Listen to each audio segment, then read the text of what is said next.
আসসালামু আলাইকুম। ইরান ও যুক্তরাষ্ট্রের মধ্যে স্বাক্ষরিত ১৪ দফা সমঝোতা স্মারক নিয়ন্ত্রিত উত্তেজনার এক নতুন পর্যায়ে। প্যালেস্টাইনি বন্দী ও রাজনৈতিক কর্মী লামা খাতের ইসরায়েলি হেফাজতে কঠোর ও অমানবিক পরিস্থিতির শিকার। হরমুজ বাদ দিয়েই বাণিজ্য প্রস্তুতি আরব আমিরাতের। দক্ষিণ লেবাননে ড্রোন হামলায় ৫ সেনা নিহত এবং চীন ইরানের পররাষ্ট্রমন্ত্রীদের বৈঠক। বিডিভিউজ ইনফোটেইনমেন্টে স্বাগত জানাচ্ছি আমি ইশরফি দিবা। আজ জানাবো সমরাস্ত্র ও প্রতিরক্ষা বিষয়ক গুরুত্বপূর্ণ কিছু খবর।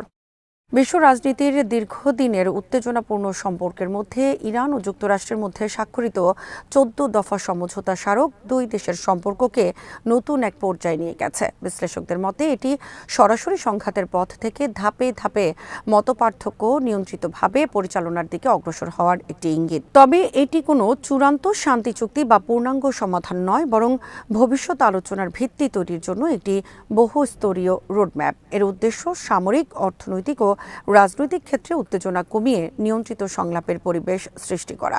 প্রকাশিত তথ্য অনুযায়ী উভয় পক্ষ সীমিত সংঘর্ষ কমানো, প্রযুক্তিগত নিরাপত্তা সংলাপ শুরু করা এবং অর্থনৈতিক চাপ হ্রাসের সম্ভাব্য উপায় খোঁজার বিষয়ে সম্মত হয়েছে। তবে পারমাণবিক কর্মসূচি, নিষেধাজ্ঞা, আঞ্চলিক নিরাপত্তা এবং আর্থিক বিষয়সহ প্রধান বিরোধগুলো এখনও আলোচনার পর্যায়ে রয়েছে এবং কোনো বিষয়ই চূড়ান্ত সমাধান হয়নি। ফলে এই সমঝোতাকে সংকটের সমাপ্তি নয়, বরং দীর্ঘ ও জটিল একটি প্রক্রিয়ার সূচনা হিসেবে দেখা হচ্ছে।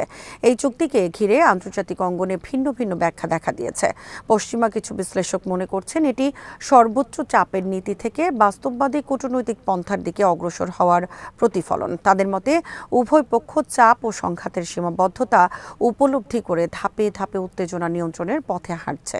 অন্যদিকে যুক্তরাষ্ট্রের রক্ষণশীল মহল এবং মধ্যপ্রাচ্যে তার কিছু মিত্র এই সমঝোতাকে অতীতের কৌশলগত লক্ষ্য অর্জনে ব্যর্থ ও সীমিত সমঝোতা হিসেবে দেখছে।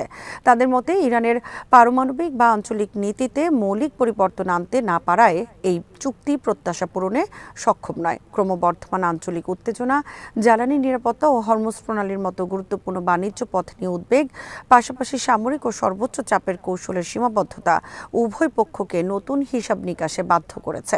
একই সঙ্গে অবরুদ্ধ সম্পদ, তেল রপ্তানি এবং অর্থনৈতিক নিষেধাজ্ঞার প্রভাবও আলোচনার কেন্দ্রে ফিরে এসেছে।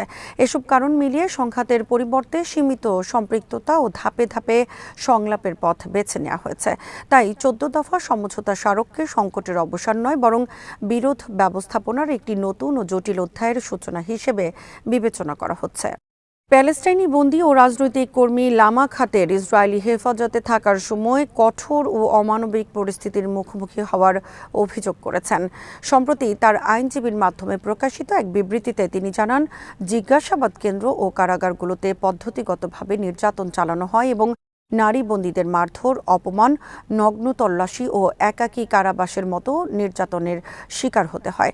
২০২৬ সালের ২৩ মার্চ হেব্রনে নিজ বাড়িতে ইসরায়েলি বাহিনীর অভিযানের সময় তাকে গ্রেফতার করা হয় এবং পরে অধিকৃত জেরুজালেমের আল মাসকোবিয়া জিজ্ঞাসাবাদ কেন্দ্রে নিয়ে যাওয়া হয়। খাতের ওই কারাগারকে নরক বলে বর্ণনা করে জানান, সেখানে পৌঁছানোর পর তাকে সম্পূর্ণ নগ্ন করে তল্লাশি চালানো হয় এবং এরপর নির্মমভাবে মারধর ও শারীরিক নির্যাতন করা হয়। পরে তাকে অন্ধকার ও অত্যন্ত ঠান্ডা একটি সেলে নিক্ষেপ করা হয়, যেখানে আরও শাস্তিমূলক ও অপমানজনক আচরণের মুখোমুখি হতে হয়েছে বলে তিনি অভিযোগ করেছেন। তার ভাষ্য অনুযায়ী কারারক্ষীরা জোর করে তার হিজাব খুলে নেয়, ব্যবহৃত চশমা কেড়ে নেয় এবং তাকে ও তার পরিবারের সদস্যদের নিয়ে বারবার অপমানজনক মন্তব্য করে।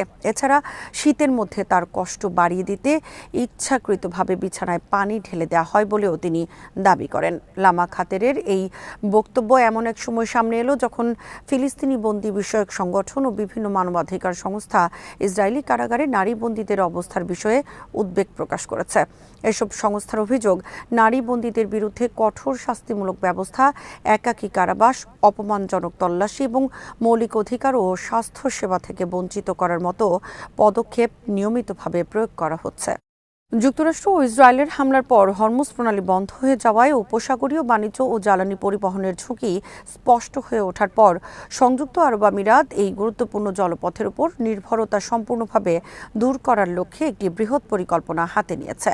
দেশটির বৈদেশিক বাণিজ্য মন্ত্রী থানি আল জায়ুদি জানিয়েছেন, ইউএই শূন্য হরমুজ নির্ভরতা অর্জনের দিকে এগোচ্ছে।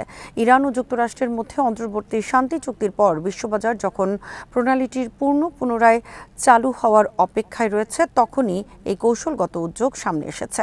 যুদ্ধ শুরুর আগে বিশ্বের প্রায় 1/5 অপরিশোধিত তেল ও তরলীকৃত প্রাকৃতিক গ্যাস হরমুজ প্রণালী দিয়ে পরিবাহিত হতো, কিন্তু ফেব্রুয়ারির শেষ দিকে ইরানের বিরুদ্ধে হামলা শুরুর পর থেকে এ পথ বিঘ্নিত হয়। ইউএই এর পরিকল্পনার কেন্দ্রবিন্দুতে রয়েছে ওমান উপসাগর উপকূলে হরমুজের বাইরে অবস্থিত দিব্বা, ফুজাইরাহ ও খোর ফাক্কান বন্দরের ব্যাপক সম্প্রসারণ। একই উপকূলে নতুন একটি বন্দর নির্মাণের পাশাপাশি পূর্বাঞ্চলীয় বন্দরগুলোকে তেল ও গ্যাস ক্ষেত্র এবং জ্বালানি স্থাপনার সঙ্গে যুক্ত করতে নতুন পাইপলাইন, রেলপথ ও সড়ক নেটওয়ার্ক গড়ে তোলার পরিকল্পনাও রয়েছে।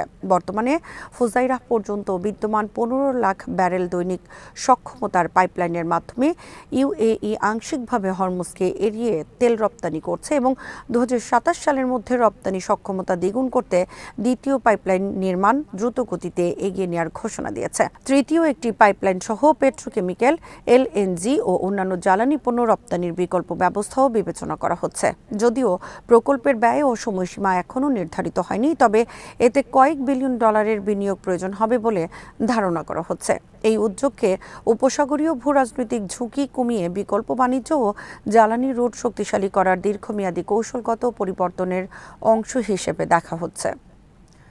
স্থানীয় ইসরায়েলি গণমাধ্যম দেশটির সেনাবাহিনীর বরাতে জানিয়েছে, দক্ষিণ লেবাননের পৃথক ড্রোন হামলায় অন্তত 5 সেনা আহত হয়েছে। সেনাবাহিনীর এক বিবৃতিতে বলা হয়, স্থানীয় সময় সকাল প্রায় 6টার দিকে দক্ষিণ লেবাননের কফর তেবনিত এলাকায় গিভাতি ব্রিগেডের একটি ট্যাঙ্কারের কাছে বিস্ফোরক বোঝাই একটি ড্রোন বিস্ফোরিত হয়। এতে 4 সেনা স্প্লিন্টারের আঘাতে আহত হন এবং তাদের চিকিৎসার জন্য হাসপাতালে নেওয়া হয়। সেনাবাহিনীর দাবি অনুযায়ী কয়েক মিনিট পর আহতদের সরিয়ে নেওয়ার কাজে ব্যবহৃত একটি যানবাহনের কাছেও আরেকটি বিস্ফোরক বোঝাই ড্রোন বিস্ফোরিত হয়, যাতে আরও একজন সেনা আহত হন। পরবর্তীতে তাকেও চিকিৎসার জন্য সরিয়ে নেওয়া হয়। আল মানারের প্রতিবেদনে বলা হয়েছে, ঘটনার পর ইসরায়েলি বাহিনী ওই এলাকায় গোলাবর্ষণ চালায়। প্রতিবেদনে আরও উল্লেখ করা হয়, 2 দিন আগে থেকে ইসরায়েলি বাহিনী যুদ্ধবিরতি লঙ্ঘন করে একাধিকবার অগ্রসর হওয়ার চেষ্টা, বিমান হামলা ও গোলাবর্ষণ শুরু করে। বিশেষ করে কফর তেবনিতের উপকণ্ঠে ইসরায়েলি বাহিনীর অগ্রযাত্রার মুখে প্রতিরোধ যোদ্ধারা পাল্টা প্রতিরোধ গড়ে তোলে এবং কয়েকটি পাল্টা হামলা চালায়। পরে ইসরায়েলি গণমাধ্যমে আরও দাবি করা হয়, দক্ষিণ লেবাননে ইসরায়েলি সেনাবাহিনীর একটি হামভি যানকে লক্ষ্য করে বিস্ফোরক ডিভাইসের হামলা চালানো হলে মোট 10 জন সেনা আহত হয়।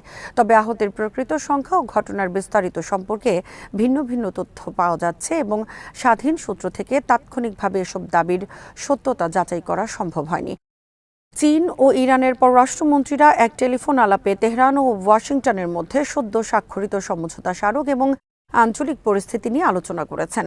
ইরানের পররাষ্ট্রমন্ত্রী সৈয়দ আব্বাস আরাকচি চীনের পররাষ্ট্রমন্ত্রী ওয়াং ইকে ইসলামাবাদ সমঝোতা স্মারকের বিভিন্ন ধারা সম্পর্কে অবহিত করেন এবং বলেন, এই চুক্তির ফলে সৃষ্ট নতুন সুযোগকে কাজে লাগিয়ে তেহরান ও বেইজিং বিশেষ করে অর্থনীতি ও জ্বালানি খাতে দ্বিপক্ষীয় সহযোগিতা আরও সম্প্রসারণ করতে পারবে। তিনি দুই দেশের মধ্যে বিদ্যমান উচ্চমাত্রার পারস্পরিক আস্থা ও কৌশলগত সম্পর্কের গুরুত্ব তুলে ধরে আলোচনা প্রক্রিয়া জুড়ে চীনের ধারাবাহিক সমর্থনের জন্য বেইজিংকে ধন্যবাদ জানান।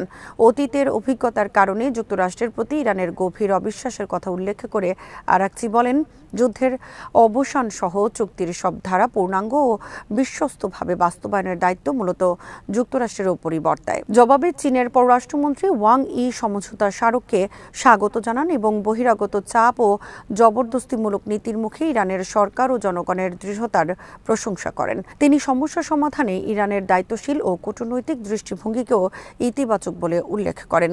ওয়াং ই চুক্তির সঠিক ও পূর্ণাঙ্গ বাস্তবায়নের প্রয়োজনীয়তার উপর জোর দিয়ে বলেন, এ লক্ষ্যে আঞ্চলিক সম্পৃক্ততা জোরদার, বিভিন্ন অস্পষ্টতা ও চ্যালেঞ্জ মোকাবেলা এবং সমঝোতার কার্যকর বাস্তবায়নে সহায়তার জন্য চীন সহযোগিতা করতে প্রস্তুত। দুই মন্ত্রী আন্তর্জাতিক সম্প্রদায়ের প্রতি এই সমঝোতার প্রতি সমর্থন জানাতে আহ্বান জানান এবং আন্তর্জাতিক শান্তি ও নিরাপত্তা রক্ষায় প্রধান দায়িত্বপ্রাপ্ত সংস্থা হিসেবে জাতিসংঘ নিরাপত্তা পরিষদের কার্যকর ভূমিকার উপর গুরুত্ব আরোপ করেন। পাশাপাশি তারা আশা প্রকাশ করেন যে এই সমঝোতার ফলে ইরান চীন সম্পর্কের ক্ষেত্রে সহযোগিতার নতুন অধ্যায়ের সূচনা হবে।